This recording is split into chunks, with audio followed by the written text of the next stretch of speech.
Welcome to the Three Martini Lunch. Grab a stool next to Greg Corombos of Radio America and Jim Garrity of National Review. Three Martinis coming up. So glad you're with us on the Tuesday edition of the Three Martini Lunch, brought to you today by Figs.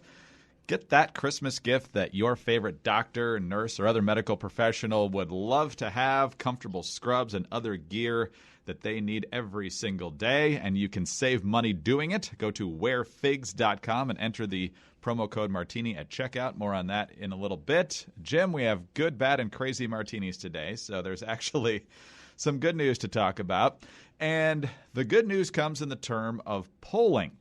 This is from Firehouse Strategies, which is a Republican firm, and I think that's important to keep in mind here. So these numbers might be a little more optimistic than reality suggests, but nonetheless, they show that impeachment has not been kind to the Democrats, at least as it pertains to Trump versus the top tier, as it seems to be right now, in three key battleground states, Michigan, Pennsylvania, and Wisconsin.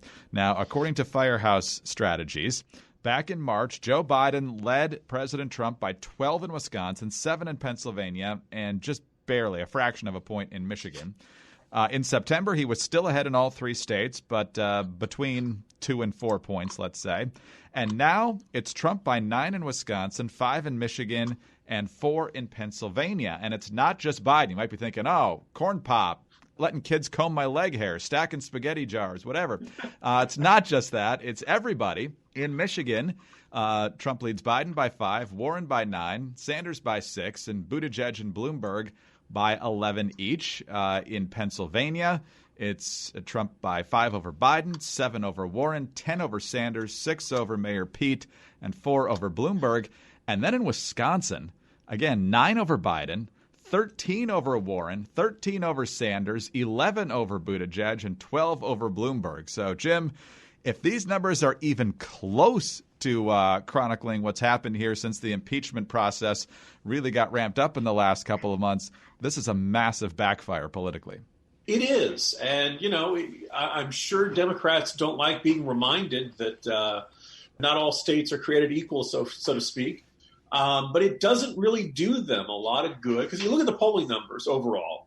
Every couple of days, I check the aggregation of all the results over on 538.com, and they do a pretty good job. And they look at the numbers, and generally it's been somewhere around 47% want to see the president removed from office, which, you know, no illusions, that's bad.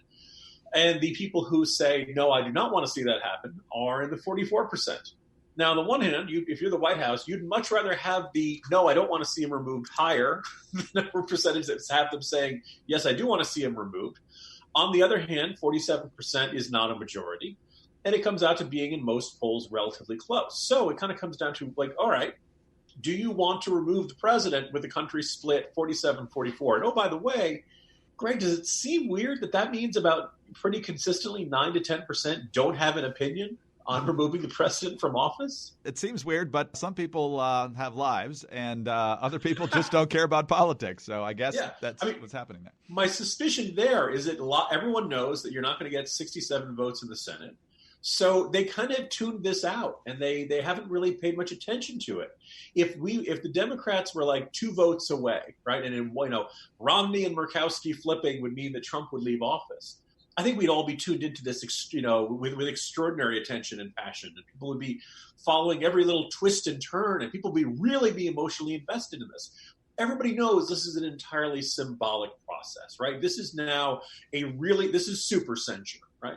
And most people are kind of tuned out about it. So what it tells us is that, nearly half the country really can't stand Trump. Nearly half the country supports him. And what really matters for Democrats is it doesn't mean much if you get a really high level of support for impeachment in New York and California. Impeachment, it requires 67 votes. They're not going to come anywhere near that. And your consolation prize would be, well, maybe this is going to hurt the president in these swing states and make it the likelihood of him getting reelected a little bit less likely. Well, it doesn't look like it's doing that either. So in the end, people are going to ask, with a really good question, what did Democrats accomplish with this? I mean, I suppose you could make the argument what Trump did was so terrible. And just as Republicans saw this about Bill Clinton's impeachment, it didn't matter. They weren't going to get 67 votes. It was the principle of the thing. We're sending a clear signal of what we stand for. this is unacceptable and shame on you, Mr. President. And that's fine. They're free to do that, but it may actually be hurting them a bit on the margins where they need to win in 2020. Two quick notes of caution here for the president and his supporters. While he did get to 50% against Warren and Sanders in Wisconsin, in every other one of these matchups in these three states, he's below 50% and generally tends to peak out around 47, 48%. And that's the thing with Trump. He's not going to go much lower than that, and he's probably not going to go much higher than that. So it's going to be a tight race in these states and perhaps elsewhere. And also, while the issue of impeachment seems to be working against Democrats right now, probably among independents are moving more than anything here. Just remember that as fired up as everyone on the right was during the Kavanaugh hearings, and it did play a role in some races, a month later, other issues had popped back up, healthcare and some other things. And so once this is all over in a month or two, there's still going to be about 9 months before we actually get to Election Day. So a lot can happen between now and then. But for right now, impeachment is actually helping President Trump. Yeah, let me just throw one last thought. You notice the numbers were significantly worse in Wisconsin. Greg, do you think it's a little bit of like the Scott Walker recall hangover? It could be. Right? Like this sense that, people in that state feel like, oh, we've been through this before. We've seen a Republican gets elected. He makes some big changes that Democrats think are just the worst thing in the world. They have a mechanism on the books to try to remove him from office early. And they do it, and it doesn't, enough people are like, whoa, come on. We have elections. If we don't like this guy, we won't reelect him. That's the right process here. It's strange, but it's strange to see that jump in that poll. But, you look at the numbers in the Marquette survey and other places, it doesn't look all that out of line. The Siena poll that New York Times was looking at. Democrats sometimes just focus on elections. You'll probably be a lot better off that way. By the way, every Democrat, Biden, Warren, Sanders, Buttigieg, and Bloomberg, under 40%, which is not the case in the other states. So, yeah. Folks in Wisconsin may have seen this movie before. So in the meantime, if you're trying to get your mind off of what's happening in Washington, it's time to buy Christmas gifts. Hopefully you've got most of those lined up for immediate family, extended family. Your kids' teachers always appreciate a little something. And don't forget those who keep you in one piece medically, your doctors, the nurses, folks you might go to get blood drawn from time to time, anyone you interact with in the medical community. So while you're doing your shopping, don't forget about all these people. We all know someone helped by one of these amazing people, a friend, a family member, even ourselves. And that's where we get to Figs. And for all the medical professionals and non-medical professionals in your life, get a gift of Figs for those who give the most to you every single day. Figs is an amazing company that is making scrubs stylish and functional for the people who deserve it most. For years, nurses, doctors, dentists, and all those other awesome medical professionals were forced to wear itchy and scratchy, I don't mean The Simpsons, that they itched them and they had to scratch and do this, ill-fitting scrubs. Not only were they ugly and uncomfortable, but they weren't designed with innovative technical properties to protect and hold those life-saving tools they need to have within reach. Also keep in mind that Figs gives back, and you can too. Every time you shop at Figs, they give scrubs to healthcare providers in need around the world through their Threads for Threads initiative. To date, Figs has donated hundreds of thousands of sets in more than 35 countries. And I've had the chance to wear some of the Figs gear, very comfortable socks, as well as an activewear jacket. I love it. You can put a lot of things in the pockets, which is exactly what doctors need. And it keeps me very warm at a wide variety of temperatures. I'd say anywhere from the low 40s to about 60 degrees. It's perfect. It's very lightweight. And it's perfect for walking around in drafty hospitals and other places that medical professionals need to go as well. But a lot of the stuff on here, most of us don't wear scrubs on a daily basis, wouldn't need to, but there are some things on there that you might find attractive for yourself or someone who's not a doctor.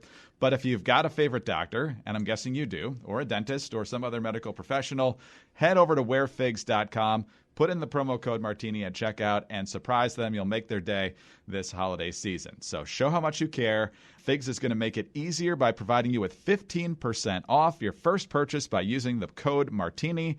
Get ready to love your scrubs or the people getting the scrubs. Head to wearfigs.com, wearfigs.com, and enter our code Martini at checkout. We've got 2 articles of impeachment facing President Trump, which we'll talk about a little bit later. But for now, we've got another report to talk about, and that's the one that came out on Monday from Michael Horowitz, he is the Inspector General over at DOJ, FBI. We've been waiting for this for a very long time. I remember in the spring we were told it was coming soon. Now, December 9th, we finally get it. Democrats are crowing because there's no suggestion in here that anyone ought to be referred for criminal prosecution. And Horowitz does not conclude that there was a political bias behind the ongoing efforts to secure a FISA warrant to surveil Carter Page. You got Jim Comey, the former FBI director, saying, it was all lies, no treason, no spying on the campaign, no tapping Trump's wires. It was just good people trying to protect America. That's not what Horowitz said here, though. Pete Williams over at NBC breaking down the report from the IG. Here's where he started. What it says is the FBI basically repeatedly screwed up at every level, failing to pay enough attention to potential problems with Steele, failing to tell the Justice Department. And it says at one point that the FBI decided to seek this FISA warrant, even at the risk of being criticized for doing it later, because the report says FBI officials said they had to get to the bottom of a potentially serious threat to national security. But the Inspector General report says the FISA application was in many ways inaccurate, incomplete, or unsupported. And so how did all this happen?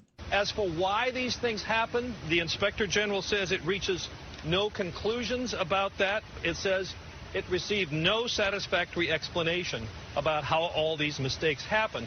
But the IG is not done here yet either. The Inspector General is so concerned about these problems that if the FBI, in his view, so mishandled this FISA application for an investigation into a candidate for president, then how is it doing it for garden variety people who are subject to these warrants? And for that reason, we learned today that the Inspector General is now opening a new investigation on how the FBI gets these FISA warrants on American citizens. Jim, I'm not sure how I feel about being called a garden variety American, but basically the argument here is we weren't politically motivated. We're just really, really bad at what we do.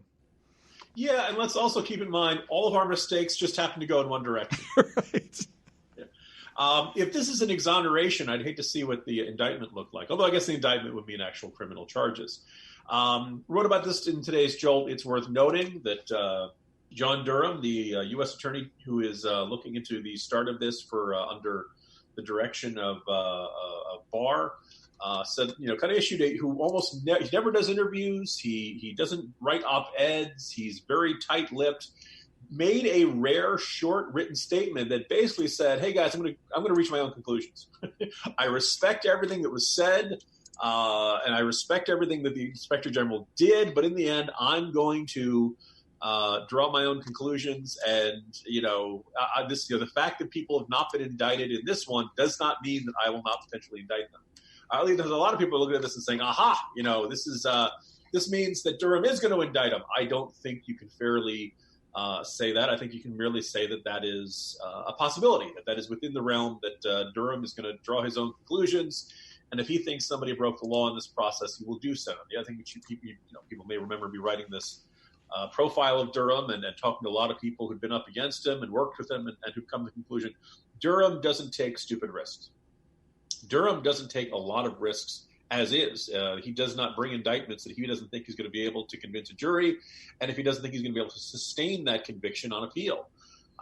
So that's kind of been my guide for this whole thing. Is that, look, if Durham comes out and says something criminal happened here, there's a really good chance he's going to end up getting an indictment there. Whether or not you come to the conclusion, this means no crime was committed here, you can say that it's very likely that he didn't see enough that he was going to convince a jury, or that if he did get a conviction, that at some point on appeal he was going to lose. But either way, that's kind of significant. But again, the whole rest of this thing, I'd urge people, look, it's a long report. It's more than 500 pages. But don't just go with the headline on this. Don't just go with the Comey op-ed on this. This is not a process the American people should feel confident in. If you're finding 17 – by the way, it's worth noting, Adam Schiff, way back when, the minority of the beginning of 2018 – the minority of the Intelligence Committee issued this report saying, look, we've looked at this and we've concluded nothing was wrong. There were no material omissions. Here comes the Horowitz report, and it says, actually, we found 17 significant material omissions on this FISA stuff. Look, you're going to draw your own conclusions, but my sense is there were a bunch of people in probably both the intelligence community and in the law enforcement community who looked at Trump and said, "Oh, of course this guy's guilty. Let's get our FISAs. Let's start recording, and of course we're going to find this." And then, much to the surprise, they didn't find evidence of collusion and all that kind of stuff. They never went back to the FISA judges and say, "Hey, remember that thing we told you? Yeah, we can't verify it. We don't know if this is true or not." It should not reassure you. It is not, as Trump was saying, this grand partisan conspiracy against him. But nonetheless, it is not a reassuring one. And I, for one, am actually kind of glad that we still have Durham on the case. We'll see what happens. It may or may not come out and end up with indictments. But everybody involved in this should not necessarily be convinced they're completely out of the woods here. Jim, I can't help but go back to what you said at the very beginning of that response, and it's just amazing how all of these oversights, mistakes, and just stupid errors all just happened to drift in the same direction, and that was against the presumptive, or in many cases, the existing nominee of the Republican Party, Donald Trump. So some might say that's a coincidence. Some might say it's politically nefarious, but if it's not politically nefarious, it's darn close to a miracle. You ask for a miracle, Jim, I give you the FBI. You give me the FBI. Die Hard. If you haven't seen it, you got to watch it. Jim, let's move on to our final martini, our crazy martini. The impeachment articles are part of it. No bribery article, interestingly enough, since that was the catchphrase for weeks there when the Schiff hearings were going on. Nancy Pelosi was spouting and everybody. In the end, no article of impeachment for bribery, probably because they couldn't get enough people to vote for it in their vote inside the caucus. But anyway, 2 articles. One is for abuse of power and one is for obstruction of Congress, which a lot of legal scholars, particularly on the right, think is exceptionally weak because President Trump just took them to court to not hand it over. They could fight it in court. But anyway, that's neither here nor there. But this morning, Nancy Pelosi comes out with Nadler and a few other chairwomen, that sort of thing, talking about impeachment. And then a couple hours later, we find out that they're right back out there. Hey, we've come to an agreement with the president on USMCA trade to replace NAFTA. Oh, and we're going to do paid family leave as part of the defense authorization. Oh, and we're creating the Space Force as a separate entity of the U.S. Armed Forces. So, Jim, I don't know if this is them trying to distract people from the fact that they're still doing impeachment, an all-at-once argument that, hey, we're still getting stuff done despite impeachment. What do you make of the avalanche of announcements today? It's weird. And the first thing I'm going to point out, because I wrote a corner post saying that this doesn't feel like a defeat for Trump. And everyone's saying, there you go, you MAGA head, cap-wearing, deplorable Trump. Yeah, that's me. Let's put out any day the House of Representatives introduces articles of impeachment against you. You're not having that good a day. Right? Let's grant that.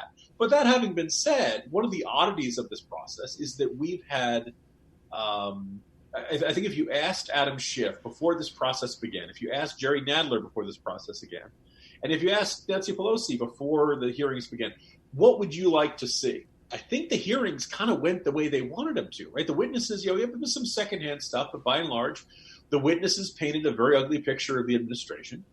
The Republicans could not call their own witnesses. They couldn't go down rabbit holes trying to bring up the Biden stuff. The networks gave them the full television coverage that they wanted. By and large, this went the way they wanted to. And as we discussed earlier in this podcast, didn't move the numbers either nationally or in a whole bunch of swing states. So it's really kind of unusual that they did everything in their minds. They did everything they were supposed to do. And the American public, I think you can argue, other than the people who are already tuned into this stuff, kind of tuned them out. So you've got that. They're going to have the House vote at some point soon. My guess is that the vote is right around what it was before. Only 2 House Democrats voted against it. By the way, it's worth noting that there are 2, because of the death of Elijah Cummings and the resignation of Katie Hill, there are 2 fewer House Democrats than there were when they had that original vote to initiate the inquiry. And also the idea of, look, this is a president who has violated the law, who has abused his powers and must be removed from office. Also, we reached a deal with him on family leave and the trade deal. It's very weird to have all of this coming out at the same day. I think the fact that you're able to, hey, look, this president is the devil, but we can also do business with him is kind of a odd set of circumstances. And I think this has been look, maybe if the Mueller investigation had not occurred, maybe if Rashid Tlaib had not said, let's impeach the MFer right upon, the eve of getting sworn into office. It was weird. It is very weird to see Democrats at this crossroads and going forward with a process that has not worked out for them. They've not persuaded the public the way they wanted to. And they all kind of know this is going nowhere, but they're going forward with it anyway. And by the way, we also got some major legislative agreements worked out with the same guy who we're insisting must go. It's bizarre, Greg. It's a well-suited crazy martini. What do we, as conservatives, actually think of these things? I haven't seen a lot of the details yet, but you and I have talked before when Trump has brought up paid family leave during the State of the Union that it's adding another entitlement. We're already $23 trillion in debt. We got $1 trillion annual deficits now. Is this really what we should be doing? It seems like more big government, even if the intention is good to help families. Yeah, so I'm of the mindset, because I went to an event the National Review Institute had sponsored a couple of weeks ago. It featured Ivanka Trump. And I've gradually come around to the fact that on the one hand, I don't like government telling businesses what they have to do. But I think any clear-thinking human being would want a woman who has just given birth to be given as much time off from work as possible to take care of that child, because you don't want women who've just given birth right back on the assembly line or even at the secretarial desk or working in the restaurant kitchen or any of the other many corporate executives. You want new mothers to take as much time as they need. And also probably be a good idea for society if fathers got some time to take leave with their newborn children. And the U.S. does not have any national policy on this. And maybe it makes sense to have this. Maybe when they say, 90% of companies offer this sort of paid leave, that's good. The question there is, what about that other small percent? Are we okay with those folks? I'm actually not having a problem. But the deal that was reached today is only for federal employees. And it always did strike me as a little bit strange. We have federal employees who get every kind of benefit you can imaginable, but they don't get paid leave for when they have children. My friends who are federal workers, that always seems a little bit odd. And they have to use their sick leave and things like that. So I don't know about you, Greg, but I don't consider giving birth to be considered a sickness. You should not have to use sick leave for that. And if the federal government as an employer needs to address that, that's certainly one thing. But in general, I would definitely like to see the private sector come up with their own competitive policies to make their places of employment more attractive to work and to help people decide that that's where they want to work because of that and other prerogatives, not because the government makes private companies do that. Yeah, let's kind of put it this way. If there's an area in which this administration is going to make a concession on, considering how we sold out the Kurds and stuff, this is a concession I can live with. There's really not much mass death associated with this policy concession. So I can live with it, Greg. Jim, that's all the time we have for today. Who knows what kind of martinis will be in store for us tomorrow. Talk to you then. See you tomorrow, Greg. Jim Garrity, National Review. I'm Greg Corombos, Radio America. So glad you could be with us today on the 3 Martini Lunch. Please don't forget about our sponsor, Figs, wearfigs.com. 15% off on your first purchase at checkout by using our code Martini. Your favorite doctor, nurse, or otherwise will love the gift this Christmas time. Don't forget about subscribing to the podcast also, leaving us a great review if you don't mind. We always love to see those. And don't forget to tune in tomorrow for the Wednesday edition of the 3 Martini Lunch.